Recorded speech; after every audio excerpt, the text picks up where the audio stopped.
Hi, this is Laura Turner, and today I'm going to talk to you about how to encourage students to arrive on time for your classes. I have had classes that for no explainable reason were all completely late every morning, and I've also had classes where for no explicable reason the students were all early and were in the class before I got there. So it just sort of depends on what kind of people you've got in your class and what their schedules are. So in order to encourage these students who are coming in late to your class to come in on time, I suggest to take roll at exactly the time the class starts, no exceptions. And it's at the moment they walk in, they're going to be tardy. Number two, always be on time for class yourself. Sometimes students arrive late to class because their professor arrives late to class. I've also seen that happen.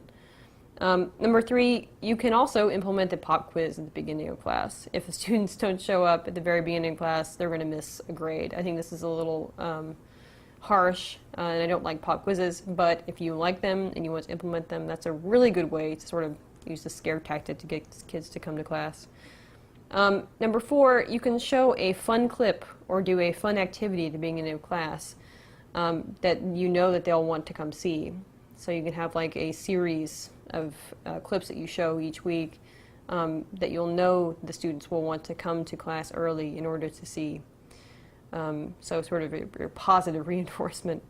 Number five, you can also enforce a strict tardy policy and keep track of absolutely every time that they're tardy.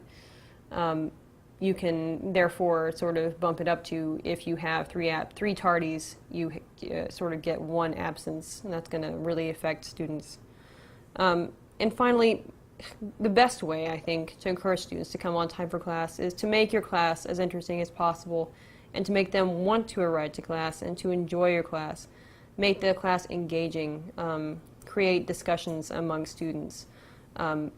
Because sometimes, and not all the time, sometimes it's inexplainable, but a lot of the time students are not coming to your class on time because they feel as though they have to drag themselves to it. So examine your own teaching style in your class and how it's going, and try to work with it from that angle.